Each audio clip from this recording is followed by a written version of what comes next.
তাহলে কি মধ্যপ্রাচ্যে যুদ্ধের দাবানল জ্বলে উঠছে? প্রশ্ন জামায়াত আমিরের। জানাবো আগামী নির্বাচনে বিএনপি কতগুলো আসন পাবে, এবং সর্বশেষে জানাবো এনসিপির কেন্দ্রীয় কার্যালয়ের নিচে নেতাকর্মীদের লক্ষ্য করে ককটেল নিক্ষেপ, 2 জন আহত। শুনছিলেন সংবাদ শিরোনাম, এবারে বিস্তারিত। এনসিপির কেন্দ্রীয় কার্যালয়ের নিচে নেতাকর্মীদের লক্ষ্য করে ককটেল নিক্ষেপ, 2 জন আহত। রাজধানীর বাংলা মোটরে জাতীয় নাগরিক পার্টির অস্থায়ী কেন্দ্রীয় কার্যালয়ের নিচে দলটির নেতাকর্মীদের লক্ষ্য করে ককটেল নিক্ষেপ করা হয়েছে। ককটেল বিস্ফোরিত হয়ে অন্তত 2 জন আহত হয়েছেন বলে এনসিপির পক্ষ থেকে জানানো হয়েছে। এনসিপির ভাষ্যমতে রাত 10টা 40 মিনিটে বাংলা মোটরের রূপায়ণ ট্রেড সেন্টারের সামনে এই ককটেল হামলার ঘটনা ঘটে। রূপায়ণ ট্রেড সেন্টারের 16 তলায় এনসিপির অস্থায়ী কার্যালয়। ঘটনার বিষয়ে এনসিপির জ্যেষ্ঠ যুগ্ম আহ্বায়ক আরিফুল ইসলাম আদিব বলেন, এনসিপির সদস্য সচিব আক্তার হোসেন রূপায়ণ টাওয়ারের কার্যালয়ের নিচে নামলে তাকে ঘিরে 50 থেকে 60 জন লোক ছিলেন। বাংলা মোটর মোড়ে সিগন্যাল ছাড়ার পর হঠাৎ সাদা রঙের একটা হাইসেল গাড়ি থেকে নেতাকর্মীদের লক্ষ্য করে একটি ককটেল ছুড়ে মারা হয়। ককটেল ছোড়ার সঙ্গে সঙ্গে গাড়িটি টান নিয়ে চলে যায়। ককটেলটি সরাসরি কারো গায়ে না লাগলেও কয়েকজনের শরীরের কাছাকাছি জায়গায় পড়েছে বলে জানান আরিফুল ইসলাম। তিনি বলেন, ককটেল বিস্ফোরিত হয়ে এনসিপির শ্রমিক উইংয়ের সংগঠক শফিকুল ইসলাম ও বৈষম্য বিরোধী ছাত্র আন্দোলনের হাজারীবাগ থানা শাখার জ্যেষ্ঠ যুগ্ম সদস্য সচিব সুমন হোসেন আহত হয়েছেন। এছাড়া এনসিপি কার্যালয়ে কর্মচারী মনিরও সামান্য আহত হয়েছেন। প্রিয় দর্শক, এই ছিল এখনকার সর্বশেষ সংবাদ আপডেট। সব সংবাদ পেতে চ্যানেলটি সাবস্ক্রাইব করে বেল আইকনটি ক্লিক করে রাখুন। আগামী নির্বাচনে বিএনপি কতগুলো আসন পাবে? জুলাই গণঅভ্যুত্থানে আওয়ামী লীগের পতনের পরে জনপরিসরে আলোচনা হচ্ছে অবাধ, সুষ্ঠু ও গ্রহণযোগ্য নির্বাচন হলে বিএনপি বিপুল সংখ্যাগরিষ্ঠতা নিয়ে বিজয়ী হবে এবং সরকার গঠন করবে।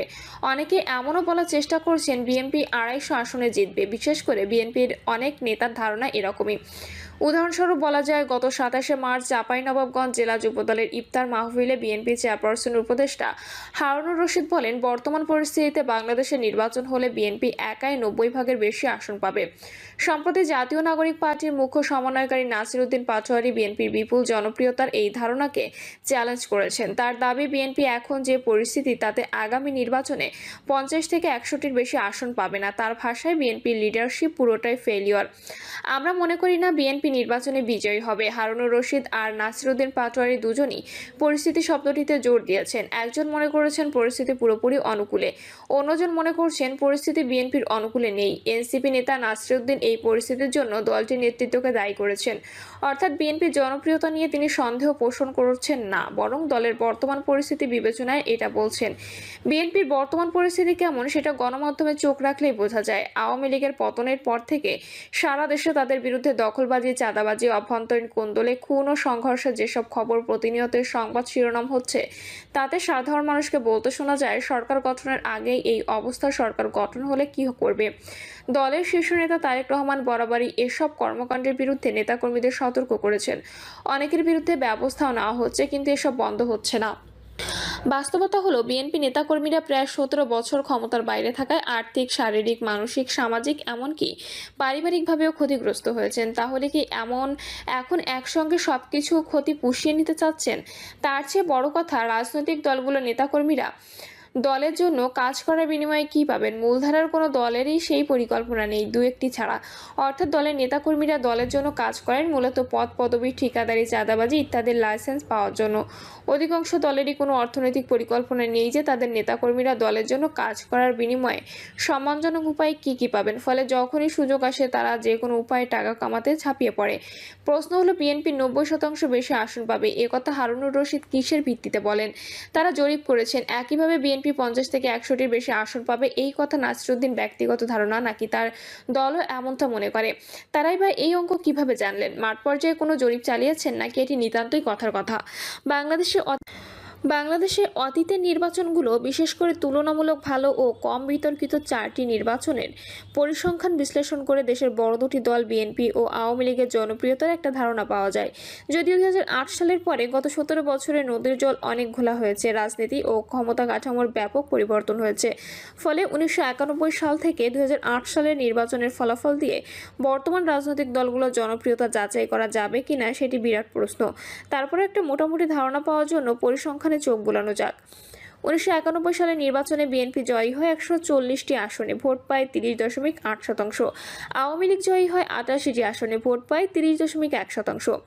1996 সালে সপ্তম জাতীয় সংসদ নির্বাচনে আওয়ামী লীগ জয়ী হয় 146টি আসনে, ভোট পায় 37.44%। বিএনপি জয়ী হয় 116টি আসনে, ভোট পায় 33.60%। 2001 সালে নির্বাচনে বিএনপি জয়ী হয় 193টি আসনে, ভোট পায় 41.1%। আওয়ামী লীগ জয়ী হয় 62টি আসনে, ভোট পায় 40.2%।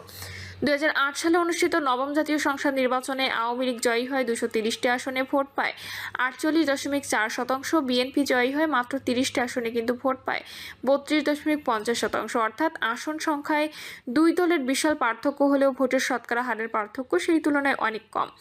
এই চারটি নির্বাচনের দল দুটির প্রাপ্ত ভোটের সংখ্যার গড় হিসাব করে দেখা যায় আওয়ামী লীগ পেয়েছে 38.9% ভোট আর বিএনপি 34.57%।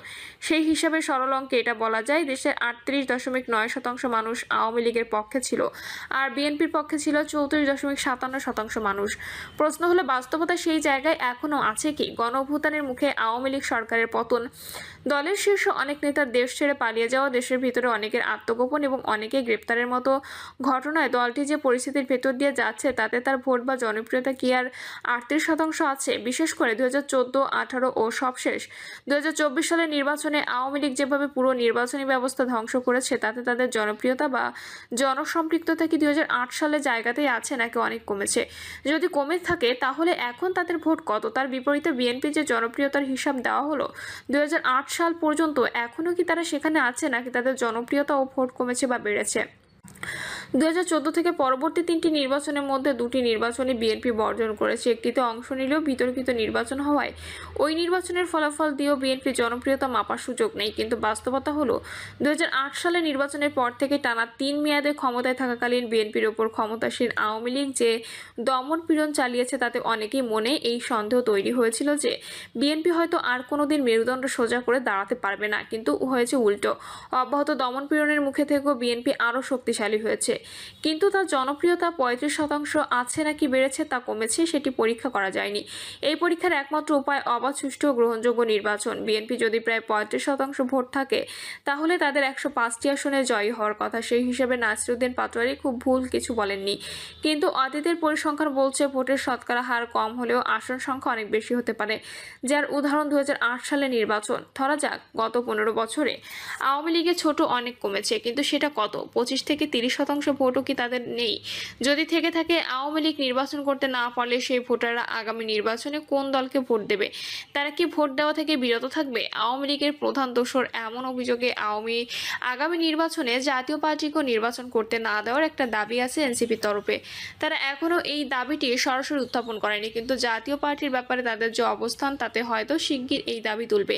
সুতরাং সরকার যদি আওয়ামী লীগের মতো জাতীয় পার্টির রাজনৈতিক কার্যক্রম নিষিদ্ধ করে এবং তারা যদি শেষমেশ নির্বাচনে অংশগ্রহণের সুযোগ না পায় তাহলে তাদের ভোটাররাই বা কাকে ভোট দেবে? অনেকে মনে করেন জাতীয় পার্টি ভোটের মাঠে থাকলে আওয়ামী লীগের ভোটগুলো তারাই পাবে। এমন আশঙ্কা থেকে এনসিপি বা জামায়াত ইসলামী হয়তো চাইবে জাতীয় পার্টি ভোটের মাঠে না থাকুক। এই ইস্যুতে বিএনপির অবস্থান কী হবে তা এখনও পরিষ্কার নয়। হারুনুর রশিদের ভবিষ্যৎবাণী অনুযায়ী বিএনপি 90% আসন পাবে, এটা অবাস্তব কথা। কেননা একটি দল 90% অর্থাৎ 270টি আসন পাবে আর অন্য সব দল মিলে পাবে 30টি আসন পাবে, এটা অবিশ্বাস্য। যদি এমনই হয় যে দেশের মানুষ কোনো একটি দলকে সত্যিই 90% আসন, তাহলে কি মধ্যপ্রাচ্যে যুদ্ধের দাবানল জ্বলে উঠছে? প্রশ্ন জামায়াত আমিরের। যুক্তরাষ্ট্রের আল উদেইদ বিমান ঘাঁটি লক্ষ্য করে রাতে ক্ষেপণাস্ত্র হামলা চালিয়েছে ইরান। এরপরই মধ্যপ্রাচ্যে থমথমে পরিস্থিতি বিরাজ করছে। ইরানের ক্ষেপণাস্ত্র হামলার পর থেকে কাতার, আরব আমিরাত, বাহরাইন, কুয়েত সহ মধ্যপ্রাচ্যের কয়েকটি দেশের আকাশসীমা বন্ধ ঘোষণা করা হয়েছে। এমন অবস্থায় মধ্যপ্রাচ্যের পরিস্থিতি নিয়ে উদ্বেগ প্রকাশ করেছেন বাংলাদেশ জামায়াতে ইসলামীর আমির ডক্টর শফিকুর রহমান। মধ্যরাতে এক ফেসবুক স্ট্যাটাসে তিনি প্রশ্ন রেখেছেন, তাহলে কি মধ্যপ্রাচ্যের সর্বত্র যুদ্ধের দাবানল জ্বলে উঠছে? এরপর জামায়াত আমির বলেন, এতে কার লাভ কার ক্ষতি? মুসলিম বিশ্বের নেতৃবৃন্দকে জটিল এই সময়ে সঠিক কৌশল অবলম্বন না করলে হয়তো মূল্য পরিশোধ হবে অনেক বিশাল। ডক্টর শফিকুর রহমান বলেন, সবাইকে দায়িত্বশীল ভূমিকা পালন করতে হবে, এর কোনো বিকল্প নেই। ভাইয়ের রক্তে অন্য ভাই গোসল করুক, এটা আমরা চাই না।